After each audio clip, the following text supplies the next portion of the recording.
Oke, bismillahirrahmanirrahim. Halo guys, assalamualaikum warahmatullahi wabarakatuh. Jumpa lagi bersama kami di Marola Channel. Apa kabar semuanya? Semoga sehat selalu, panjang umur, dan diberikan rezeki yang banyak sampai 7 turunan. Amin ya rabbal alamin. Dan terima kasih banyak bagi yang telah mengklik video ini. Semoga kalian semuanya masuk surga. Amin ya rabbal alamin. Guys, kali ini Pak Prabowo kembali menggebu-gebu menyinggung kasus para koruptor-koruptor yang telah menghabiskan uang rakyat di negeri ini. Dan seperti di video kali ini, Prabowo ngamuk ancam akan habisi semua hakim amplop yang terlibat ikut membekengi para koruptor-koruptor di negeri ini. Nah, mantap itu ya, kita tunggu ketegasan dari Pak Prabowo. Tetapi gimana nih Pak? Singgung juga dong, bicarakan juga dong tentang kasus Pina Cirebon, tentang 7 terpidana yang saat ini masih mendekam di penjara. Tolong dong Pak, tanggapi juga kasus ini Pak. Kasihan kita kepada para 7 terpidana yang masih mendekam penjara, bahkan telah terancam dihukum seumur hidup karena telah keluar putusan dari MA gitu ya. Nah oke guys, seperti apa videonya? Ini dia, let's go. Bagi aparat-aparat harus milih setia kepada bangsa, negara dan rakyat atau setia kepada pihak lain. Kalau setia pada bangsa, negara dan rakyat, ayo. Kalau tidak, percayalah, saya akan bersihkan aparat Republik Indonesia. Mantap, baru mantap. Mantap, kita tunggu. Dan saya yakin dan percaya rakyat Indonesia berada di belakang saya. Ya. Kalau Bapak tegas, saya juga akan membantu. Majelis Hakim Pengadilan Tipikor memvonis ringan Harvey Muiz dengan hukuman 6,5 tahun penjara, denda 1 miliar rupiah dan uang pengganti 210 miliar rupiah. Vonis yang dijatuhkan terhadap suami Sandra Dewi itu menuai reaksi publik karena dinilai terlampau ringan dan tidak sebanding dengan kerugian negara yang nilainya fantastis mencapai 300 triliun rupiah. Triliun 6 tahun dan 6 bulan. Presiden RI Prabowo Subianto mengkritik vonis ringan majelis hakim terhadap koruptor yang merugikan keuangan negara hingga ratusan triliun rupiah. Prabowo menegaskan vonis untuk koruptor yang merugikan keuangan negara seharusnya 50 tahun penjara. Terutama juga hakim-hakim yang vonisnya jangan terlalu ringan lah. Nanti dibilang Prabowo nggak ngerti hukum lagi. Tapi rakyat pun ngerti, rakyat di pinggir jalan ngerti. Ngerampok triliunan, kalau triliunan, ratusan triliun. Vonisnya sekian tahun. Nanti jangan-jangan di penjara pakai AC, punya kulkas, pakai TV. Jaksa Agung naik banding nggak? Naik banding ya? Naik banding. Vonisnya ya 50 tahun begitu kira-kira itu. Sementara itu Kejaksaan Agung mendukung pernyataan Prabowo Subianto dengan mengajukan banding atas putusan vonis Hakim Tipikor terhadap terdakwa kasus korupsi pengelolaan komoditas timah Harvey Muiz yang merugikan negara 300 triliun rupiah. Kejagung juga menanggapi pernyataan Prabowo soal hukuman 50 tahun buih bagi koruptor. Kami sangat responsif terkait dengan pernyataan beliau, ya, pernyataan Bapak Presiden yang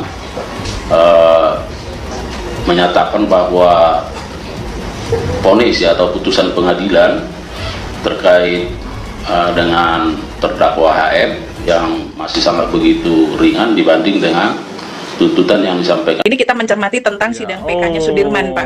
Bagaimana tanggapan Bapak tentang? Nah, jadi kalau tanggapan saya nih ya tentang kasus ini ya, alangkah baiknya Pak Prabowo juga menanggapi kasus Pina Cirebon. Sekarang kan Pak Prabowo juga telah menanggapi kasus putusan para koruptor ini. Harvey Muiz cuma 6,5 tahun penjara yang telah merugikan 300 triliun gitu ya. Nah sekarang gimana nih nasib ke-7 terpidana ini? Apakah Pak Prabowo juga nggak mau menanggapinya gitu? Nggak mungkin Pak Prabowo nggak tahu, ya nggak guys? Nggak mungkin beliau nggak tahu tentang kasus Pina Cirebon ini, nggak mungkin. Pasti ada bisikan-bisikan gitu ya, pasti ada. Nah, atau apakah beliau nggak mungkin nggak punya sosial media?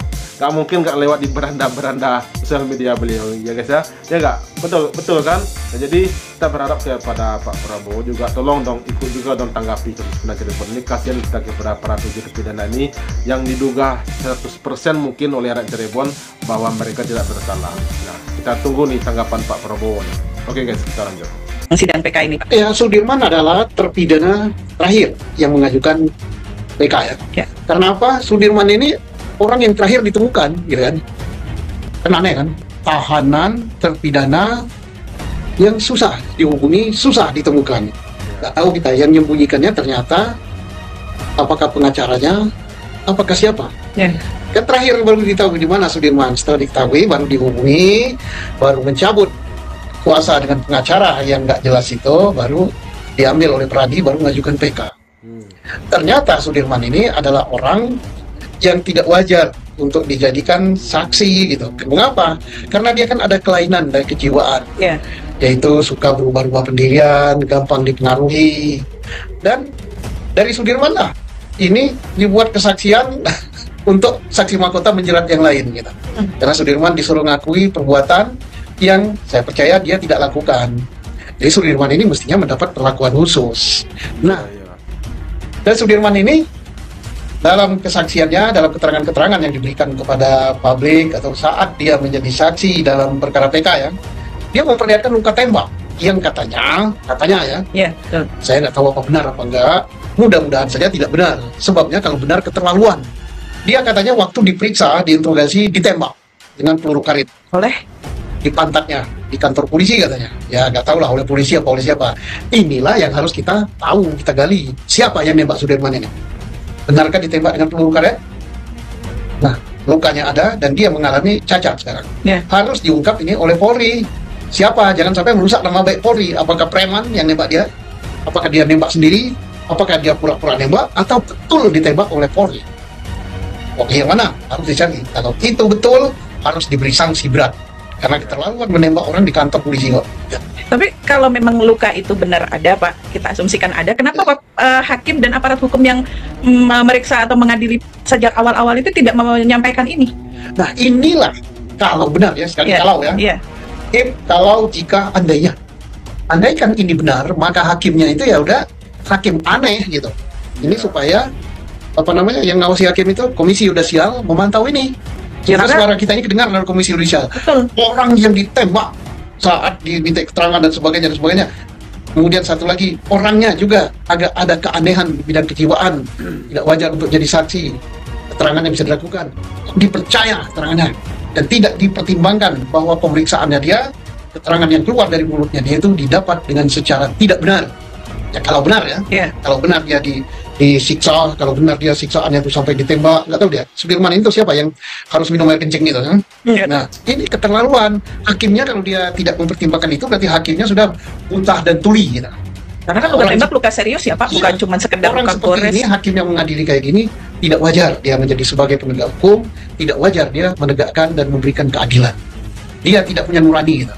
Nah, ini yang harus diselidiki itu siapa hakimnya, dan kalau benar ya betul begitu persidangan terjadi untuk Sudirman seperti itu, ya tidak boleh kita main-main dengan hal ini. Ini pelanggaran sangat berat gitu. Dan dengan menimbang kondisi yang ada ini Pak, jadi kira-kira sidang PK-nya akan dikabulkan kah? Kalau sidang PK ya kita 99% percayalah dikabulkan. Kalau pasti itu ya Allah ya. Karena apa? Mulai dari PK sekatatal.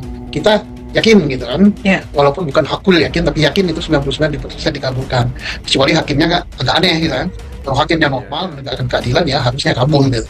Demikian juga untuk 6 terpidana nggak dikabulkan ya. Sama saja karena ini kan kejahatan yang dilakukan bersama. Kita yakin ini bukan pembunuhan tapi kecelakaan lalu lintas tunggal, berarti nggak ada pelaku.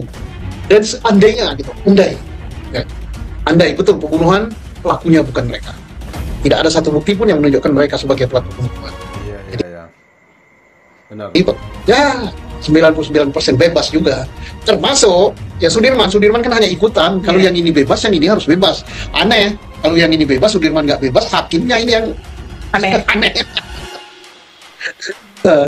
Jadi kita berharap, kita yakin ini akan bebas. Jadi tolong masalah Sudirman ini harus diberikan perhatian khusus, dan tolong juga aparat-aparat yang telah keliru secara sengaja dalam mengadili perkara ini. Kalau benar apa yang terangkat di permukaan dalam persidangan PK, harus diberikan tindakan. Iya ya, oke, mantap ya.